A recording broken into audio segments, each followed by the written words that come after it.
All right, we are back with Good Vibes. I'm Martin Falls, and we have another great session for you today. And joining us, as always, the lovely Debbie Cox DeNova, our transformation coach. Debbie, always good to see you. You as well. Yeah. All right, so today, listen up, folks, becoming more assertive. Yes.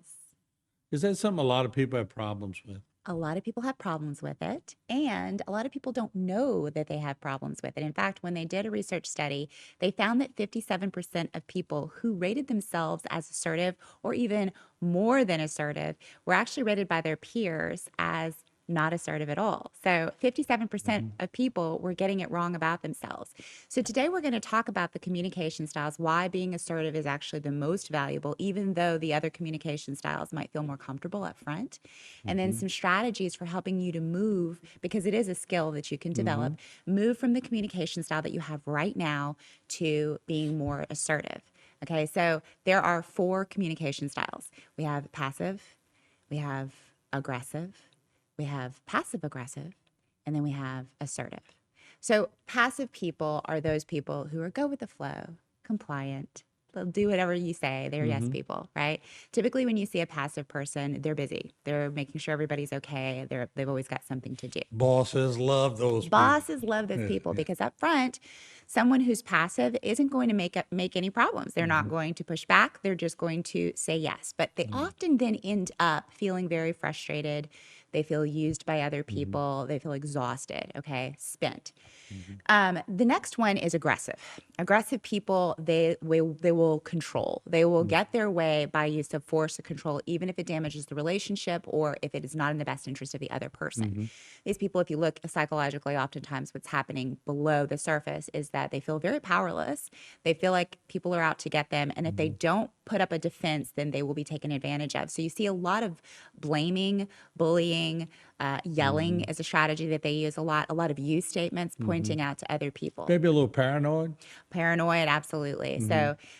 So then we have passive aggressive. Mhm. Passive aggressive, they will say one thing and they will feel another. So they have learned that when they have a problem, that it is unsafe for them to actually communicate about that. So they'll kind of go covert with it. So there's gossip that happens, Mhm. triangulation, sarcasm, so little dings here and there. Mhm. There may be they may undermine something. So they may do a poor job on something just to prove that your way was the wrong Mm. way instead of directly having a So communication. they won't tell the person they're actually upset with that they're Mm. upset, but they go covertly Yes. around. Yes, Okay. Yeah. exactly. So they get it out in a different kind of way. Now, these three types of communication up front feel easier, right? Because there's Mhm. no conflict. You just, you're well, with an aggressive, you're actually, just taking over, you're kind of bulldozing your way in, Mhm. but you're getting what you want up front, it seems.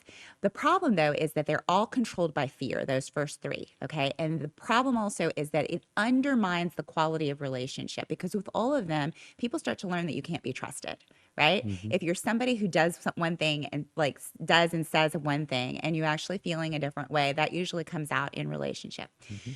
Now, when it comes to being assertive, assertive is about making I statements and actually honoring yourself and others. Mhm. It's actually the kindest form of communication, even though sometimes it's more uncomfortable up front, right? So, an assertive person actually knows what they want and they know how to ask for it in a way that's respectful, confident, kind. So, a lot of people who maybe, because our communication styles come from our childhood, who have learned that passive is the best way to go. Don't make waves, just say yes, right? Mhm. They may feel that being aggressive is more along the line, or assertive is more along the lines of being aggressive. Mhm. It feels, but it actually is what Vanessa Van Edwards calls being aggressively kind. It's actually Mhm. putting forth a kind because it actually upholds relationships better. People learn that they can trust what you say. Mhm. They trust that you're a person of integrity, that you say what you mean, and that if you're a no, that you're actually going to say no. If you're a yes, that you're going to be an all the way yes. So it is, even though it's the most uncomfortable communication style to develop, it is actually, it builds confidence within yourself. It's been shown through research that you have higher job satisfaction, that you have a higher self worth, a lower level of stress. They're better communicators, so they're more effective, more Mhm. productive. And at the end of it, they have healthier relationships, which is really the thing that we all Some want. people don't like to hear no at all. No, Some people can hear no and go, okay, well, said no. that's right. And Some people don't want to hear no. that's right. And Does so that come from childhood? it does. It absolutely does. And so assertive people are not taking responsibility for your experience of a no, right? So it's like, whereas someone who's passive might like feel responsible for how you feel. Being assertive and communicating your wants, your needs, your feelings, your opinions up front can be uncomfortable. Let's think about somebody who's walking around with toilet paper on their shoe, okay? An assertive person will walk up and let the person know, hey, they're aggressively kind, right? Hey, Right. you have toilet paper on your shoe. And up front, that may be an uncomfortable experience, embarrassing for the person to receive, but ultimately it enhances the relationship because now they know they can trust you. They're not going to be walking around with toilet paper on their shoe or food in their teeth, right? Right. An assertive person says what they mean and they keep themselves and the other person in mind. So the kindness factor is up front and center. If you want to be a kind person, and I know that those of you who are peacemakers and people pleasers are all about being kind, know that the kindest thing to do is to honor your own feelings and the way that the thing that you see by communicating directly and kindly and respectfully. How many to times people. at the lunch table do I look at somebody I'm at lunch with and I go, "You got a piece of food hanging on their mouth," Exactly. and they go, "What?" And I go, "Well, I was trying to do it, covertly, Yes, but, you know." but it's an aggressively kind thing to do. Yeah. It's like you don't have to, but you're doing it because you care about the other person. Right. Yeah. All right. So you got to wear different hats and different roles, don't you? It is. Well, there are moments where it is actually quite appropriate to be compliant, right? What we're talking about here is not always there's not always a need for you to be assertive. It's usually when you have to state a need or a feeling or an opinion that you feel might actually be ill received. That's where people get scared. We value our relationships because we're social creatures. So if we feel maybe something that we have to say that could put that relationship at risk, that's when we tend to have the fear that comes up. So even in roles where you are an employee and you are supposed to be taking directions from your boss, there may be areas where, for example, you see something that could actually help the boss that they're unaware of. I feel like we may be having communication issues in this sector here, and if we had more clear direction or more delineated roles, it might help us get our job done more effectively. That's an assertive communication that is kind and respectful to your boss that helps him to see. And yes, there's a risk. There's a vulnerability to being assertive. Yeah, The boss may good assertions. Like, I'll give you an example. I'll give him a plug. Jason Sernier called me this weekend. He had taken it upon himself. He went to Morgan, said he had a problem with the transmitter. Said, I got some good news for you. I got it up and running. It's fixed. nice. I'm like, yes. Yes. Yeah, that's a good assertion. Yes, Yeah. absolutely. But again, the rubber meets the road when there's fear involved, where you have to deliver information that may feel a little bit like the person's not going to like it, right? That's when people have blocks to their assertiveness. And so start to notice your communication style. When you start thinking and when you hear things about passive and passive aggressive and assertive, be honest with yourself. What is the communication style that you lean into the most in those specific situations? This information, by the way, comes from Vanessa Van Edwards, head direct science leader of the All these long titles. Right, Science of People, especially not as long as I am making it. And psychotherapist Emma McAdams as well. And there are some strategies that you can use when you start to recognize, okay, maybe I'm not being as assertive in these specific arenas as I could be.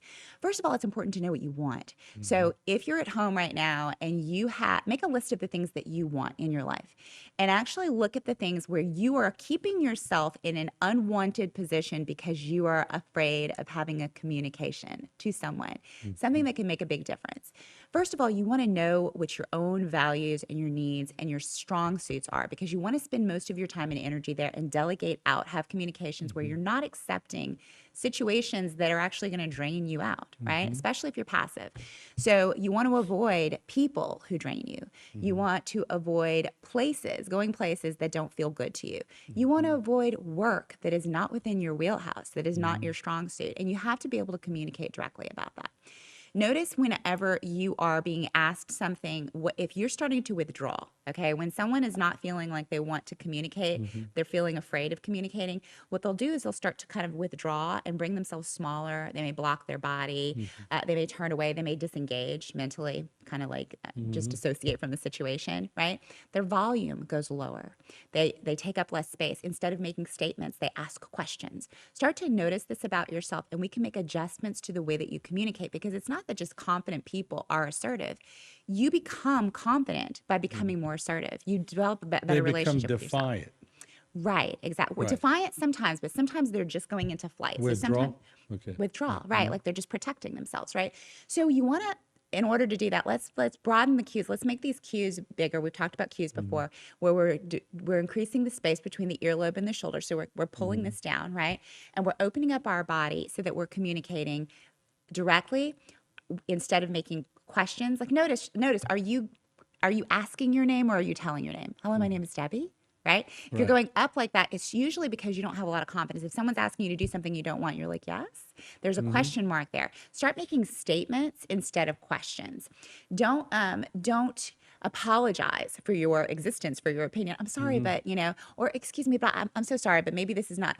So you're qualifying what you're about to say, or you're apologizing, pre-apologizing. None of that anymore. No more fake smiling, right? We're going to have confidence in what we're going to value what we have to say.